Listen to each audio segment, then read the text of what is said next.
इयत्ता पहिलीपासून तिसरी भाषा शिकण्याचा नवा शासन निर्णय. हिंदी शिकण्यासाठी अनिवार्य शब्द मागे तरी तिसरी भाषा शिकवली जाणार. हिंदीऐवजी इतर भाषा शिकायची असेल तर 20हून अधिक विद्यार्थी गरजेचे.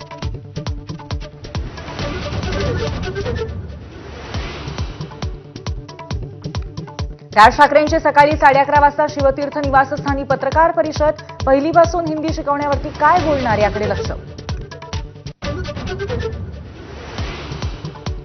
दोन्ही राष्ट्रवादी एकत्र येण्याला माळेगाव कारखान्याच्या निवडणुकीमुळे ब्रेक लागल्याची चर्चा.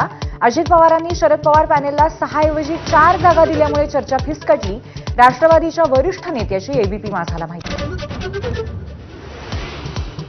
डोंबिवलीनंतर आज मुंबईत ठाकरेंची शिवसेना आणि मनसेचे एकत्रित आंदोलन.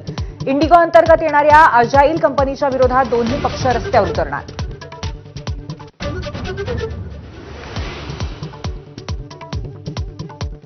मुंबई पालिका निवडणुकीच्या पार्श्वभूमीवर बैठकांचा जोर. ठाकरे सेनेच्या मुंबईतील माजी नगरसेवकांची आज मातोश्रीवर तर मनसेची मुंबई पक्ष कार्यालयात बैठक.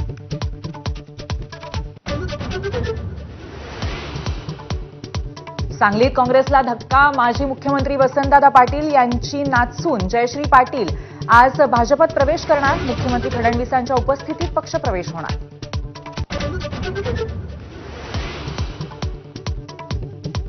संभाजीनगर दरोडा प्रकरणामध्ये नवा ट्विस्ट. लड्डांच्या घरातील करोडो रुपये जादूटोण्यामुळे गायब करण्याचा मुख्य आरोपी बाळासाहेब इंगलेचा प्रयत्न होता.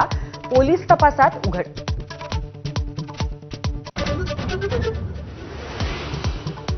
कॅनडामधल्या G7 शिखर परिषदेमध्ये पंतप्रधान नरेंद्र मोदी आणि अनेक जागतिक नेत्यांची भेट. विविध जागतिक मुद्द्यांवरती द्विपक्षीय सहकार्य आणि रणनीती वाढवण्यावरती चर्चा.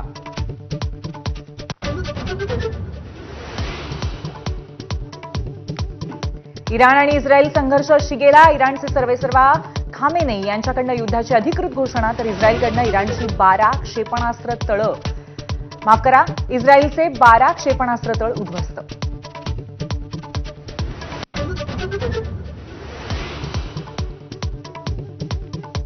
विमान दुर्घटनेच्या 7 दिवसानंतर एअर इंडियाची अहमदाबाद लंडन विमानसेवा आजपासून पुन्हा सुरू होणार. 6 दिवसामध्ये 66 ड्रीमलाइनर विमान उड्डाणं रद्द. तर दुर्घटनेतील आतापर्यंत 177 मृतदेहांची ओळख पटली. कॅब ड्रायव्हर्सकडनं कमिशन न घेण्याचा ओलाचा मोठा निर्णय. संपूर्ण कमाई ड्रायव्हरलाच मिळणार. 10 लाखांपेक्षा जास्त ड्रायव्हर्सना फायदा होणार.